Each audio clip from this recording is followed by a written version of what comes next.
Selamat datang ke Bali ya. Kali ini kita mau gali lebih dalam satu sumber menarik nih. Kutipan dari Hikmah Keutamaan Baitul Haram. Ini ngebahas soal jantung spiritual kita semua, ya, Ka'bah di Mekah.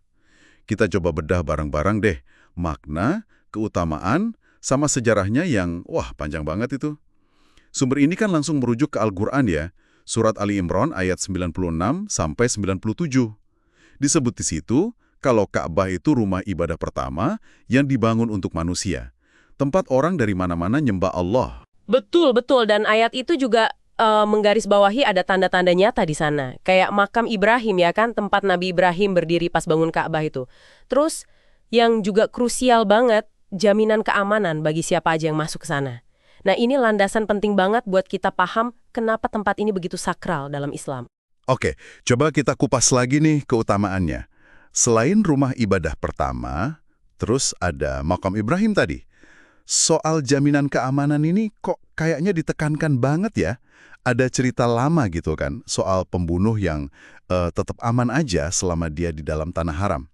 Itu nunjukin penghormatannya dalam banget ya. Iya benar. Dan yang menarik lagi, sumber ini juga nyinggung soal perlindungan ilahi yang sifatnya langsung gitu. Kisah di surat Al-Fil itu loh, pasukan gajahnya Abraha kan mau nyerang Ka'bah, malah dihancurin sama burung ababil. Itu contoh paling gamplang lah. Ya dan tentu saja fungsinya sebagai kiblat, arah sholat buat miliaran muslim, itu juga keutamaan sentral banget. Nah, ini nih. Ini bagian yang mungkin bakal bikin Anda kaget. Ternyata Ka'bah itu udah dihormati jauh sebelum zaman Islam. Dan penghormatannya ini nggak cuma dari bangsa Arab aja loh menurut sumber ini. Meluas kemana-mana. Iya bener banget. Ini nunjukin statusnya yang unik ya. Catatan ini nyebut beberapa kelompok. Ada dari kepercayaan kuno India yang ngaitin Hajar Aswad, batu hitam itu, sama Dewa Siwa. Terus kaum Syabiah yang nganggap Ka'bah salah satu rumah suci mereka. Bangsa Persia, bangsa Yahudi juga punya ritual terkait di sana. Bahkan kaum Nasrani Arab dulu sempat naruh ikon Isa dan Maryam di dalamnya. Wah, luar biasa ya. Gimana satu tempat bisa jadi fokus begitu banyak keyakinan yang beda-beda gitu, sebelum akhirnya dimurnikan Islam. Sumber ini juga nyatat soal bulan-bulan suci pra-Islam ya, yang Syawal, Dzulqa'dah, Dzulhijjah itu. Pas bulan-bulan itu, perang dilarang keras, demi keamanan peziarah kan. Terus ada juga perjanjian Hilful Fudol di Mekah, buat ngelindungin yang lemah. Nabi Muhammad sendiri hadir dan menghargainya, bahkan sebelum jadi nabi. Betul. Nah, kemudian pas Islam datang, peran Ka'bah ini ditransformasi total. Jadi pusat ibadah tauhid yang murni, satu-satunya. Kiblat yang definitif. Simbol persatuan umat muslim sedunia. Sumber ini ngegambarin betapa dalamnya ya pengalaman spiritual pas haji. Puncaknya, tentu aja pas Fathu Mekah. Waktu Nabi Muhammad membersihkan Ka'bah dari semua berhala.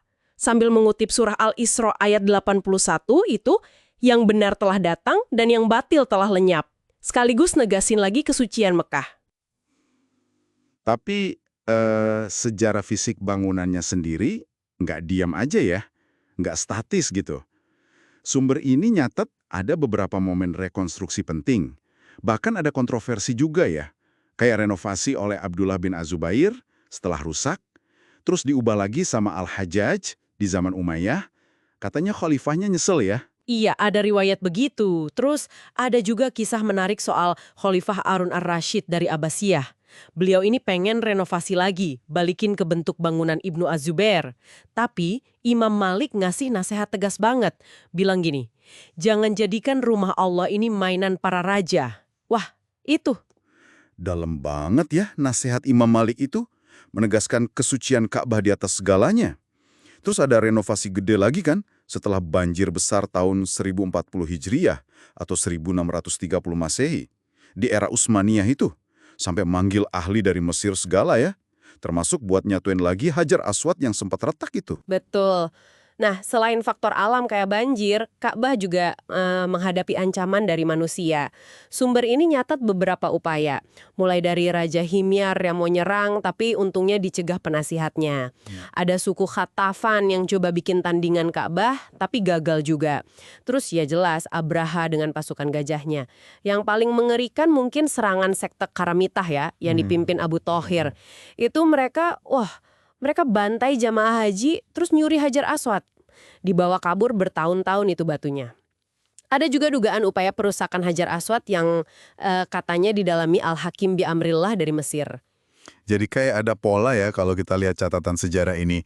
Meskipun diancam macam-macam entah dari alam atau manusia, Ka'bah itu selalu aja, entah gimana caranya, terlindungi atau minimal dipulihkan lagi.